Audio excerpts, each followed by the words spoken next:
rapporteur général assemblée gis ngeen ko day lecture bi métti bi borom lecture rapport yi rapporteur monsieur le rapporteur nuyu naa présenté ak Sénégal yi les seeta ñi ngi rappelé rek mbokk yi ñi ngi ci visite tournée économique président de la République moom actuellement ñi xaar moom la ñuy xaar mu ñëw rek ñu dal di visiter Ndoro base aérienne bi moo tax mu jëlaale ñi rapporteur monsieur le rapporteur ma lay nuyu tur wi ak sant wi. maa ngi lay fay maa ngi tudd Madi Danfakha. jubanti waaw nekk député bu 15e législature nekk aussi rapporteur général bu commission des finances et du contrôle budgétaire. tey njiitu réew mi ñëw na sa site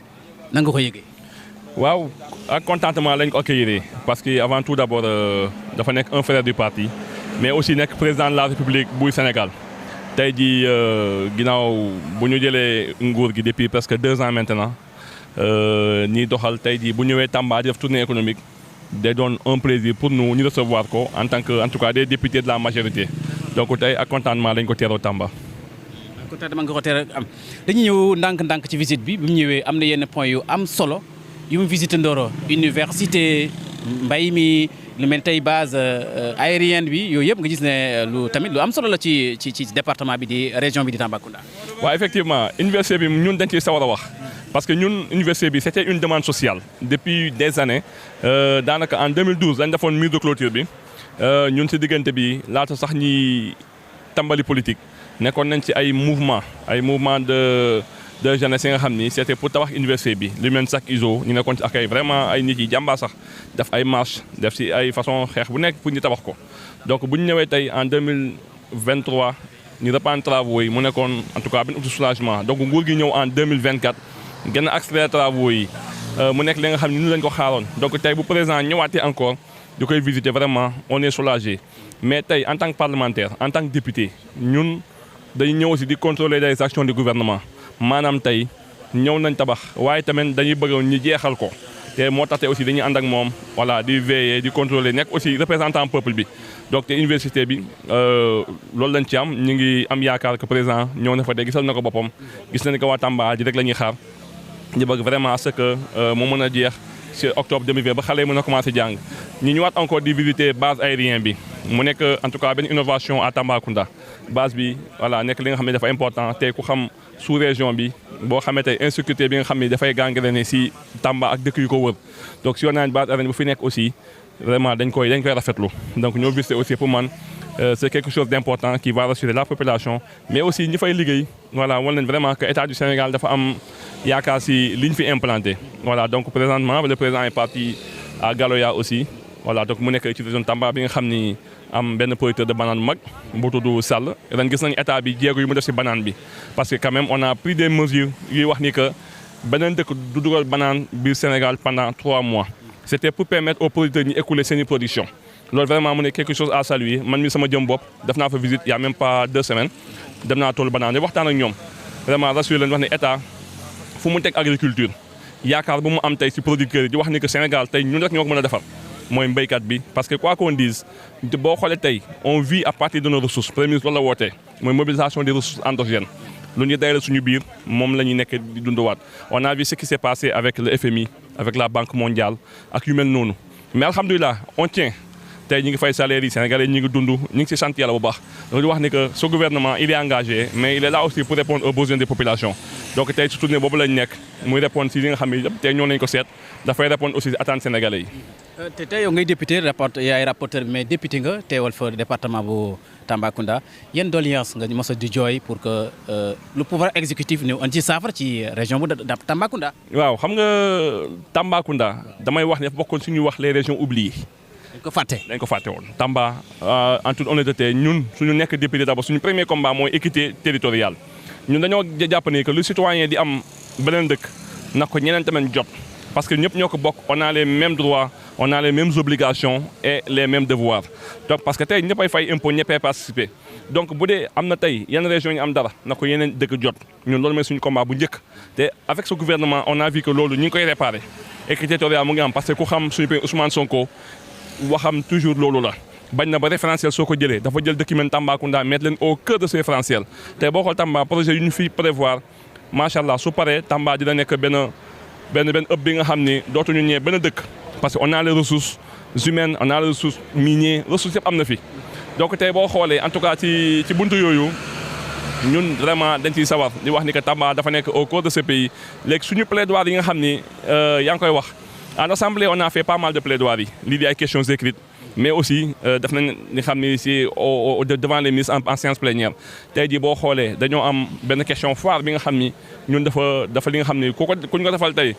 ñu xam ni que jàppale nga waa Tamba mooy yoonu Makka Koulibantang dem Koussanar Makka Koulibantang cité religieuse bi nga xam ne depuis des années ñu fi def ay gàmmu depuis des années ñu ngi fa mais yoonu métti lañ yor benn distance de 35 kilomètres la mais tu fais 2 heures de temps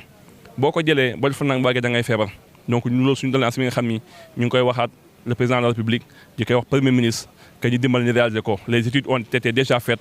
financement moo des boo demee aussi diggante Koussanar dem Dawadi sont les mêmes réalités aussi dëkk yi nga xam ne amuñu yoon tey boo ñëwee Tambacounda on avait qu'une seule usine bu fa doon fonctionner moo nekkoon la Sovitex usine bi depuis loolu doxatul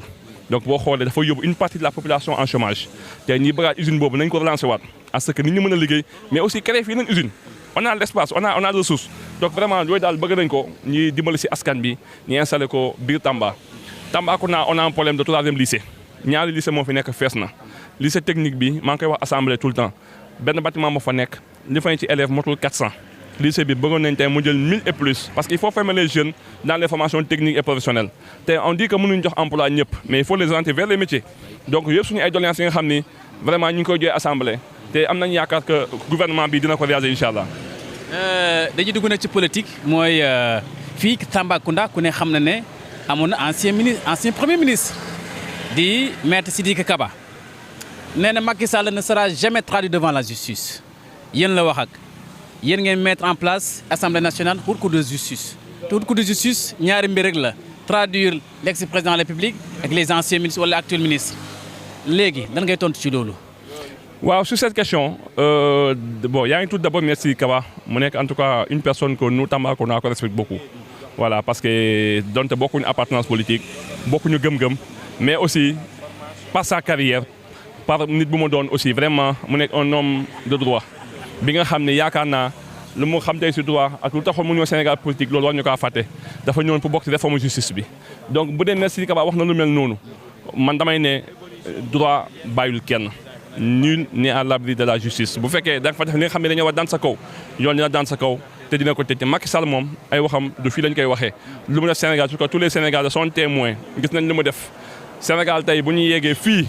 Macky Sall def ci bokk donc Macky Sall bu fekkee yoon du daan ci kawam bu fekkee lu merci Kaba wax ni que mënuñu ko yóbbu devant la justice on lui demande tout bonnement na ñëw Sénégal fii la dëkk. mu ñëw fii mu ngi fii na ñibbisi mais nit boo amee dëkk da ngay ñibbisi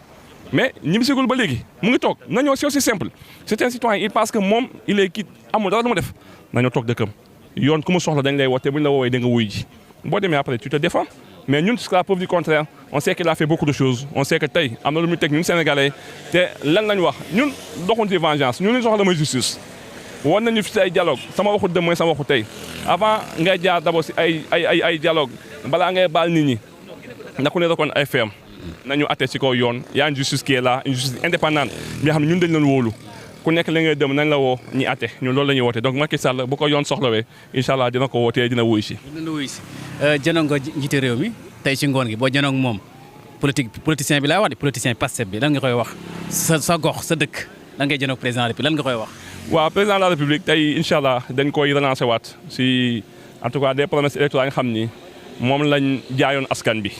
voilà on les avait dit que ñun on a sonné la rupture te tey yaakaar naa rupture lañu gis depuis ce matin maa ngi dégg les gens disent que les Tambacoundans n'ont pas répondu ou ont boycotté je me dis que c'est pas ça en fait lii c'est une tournée économique bu njëkk ba président doon dugg si dëkk gars yi bloqué yoon yi yëpp activité dootul amati te lii dafa ñëw pour tournée économique pour man c'est comme ça que ça doit se passer. tournée économique warul bëri ay càmbar voilà. c'est ça on doit le faire bàyyi nit ñi liggéey nit ñi vaquer à leurs occupations ñu mu intéressé ñu dem wuyu ji. c'est ça une tournée économique c'est pas une tournée politique bu dee nag président dañoo tournée économique muy xaar ni ñu woote ko c'est parce que sonné guñu rupture ba léegi man je pense que on est dans la rupture ñun on a mobilisé personne pour ñu gën taxaw ci mbedd yi ñu convoqué tey ñu invité ñoom ñoo ñëw wuyu ji ñu ñëw wuyu si tournée bi incha allah pour ñun ça c'est la rupture donc bu ñu jàkkaarloo ak moom buntu rupture boobu lañ koy dooleel mais aussi di koy rappeler c'est li nga xam ne dañ ko jaay Sénégalais jaay ko askan Tambacounda mooy les réalisations qu'on attend de ce gouvernement maa ngi koy wax léegi mooy yenn yoon yi nga xam ni c'est compliqué Tamba est la plus grande région du Sénégal mais en matière de voirie en matière d'infrastructure elle est tellement pauvre que boo duggoon si àll bi doo mën a imaginer que yenn conditions nit moo koy dund ci biir Tamba. Donc c'est des conditions difficiles que les gens vivent boo demee milieu rural il y a des difficultés tey jii dañ koy ñaanal vraiment mu bàyyi xel si loolu mais ñi am benn doléance forte mooy l'érection de l'hôpital de niveau 4. À Tambacounda, on n'a pas de niveau 3 ni de niveau 4. Bëgg nañ tey ñam fi niveau 4 parce que tey Tamba pour benn feebar bu ndaw on t'évacue à Dakar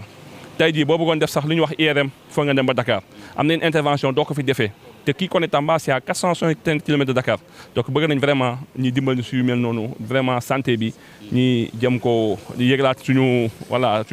niveau d'accueil yi mais aussi suñu plateau médical ñi am fu ñu ko yëkkati donc hôpital bi tey c'est une demande sociale ñu ngi koy laajte mais aussi ISEP bi ñu ngi koy laajte vraiment à ce que ñuy construire ISEP à Tamba parce que on a besoin comme ni ma ko waxee sànq de faire des formations professionnelles et techniques dëkk bi fa la toll l'État ne peut pas garantir un travail à tout le monde c'est impossible mënul jox ñëpp liggéey mais bu former nit ñi ba ñuy am qualification am compétence avec des financements ku nekk na liggéey sa boppam te on va créer des entrepreneurs loolu premier Ousmane Sonko woote mooy de créer des PDG. loolu maa ngi koy gërëm ba ci kanam tuuti naa ko jëlaat damay jëlaat nag honorable jigéen ñi est-ce que nag jigéen ñi ñamit jël ay góor rek ay député ay rapporteur damay jël benn représentante du peuple ndekk Tambacounda maa ngi koy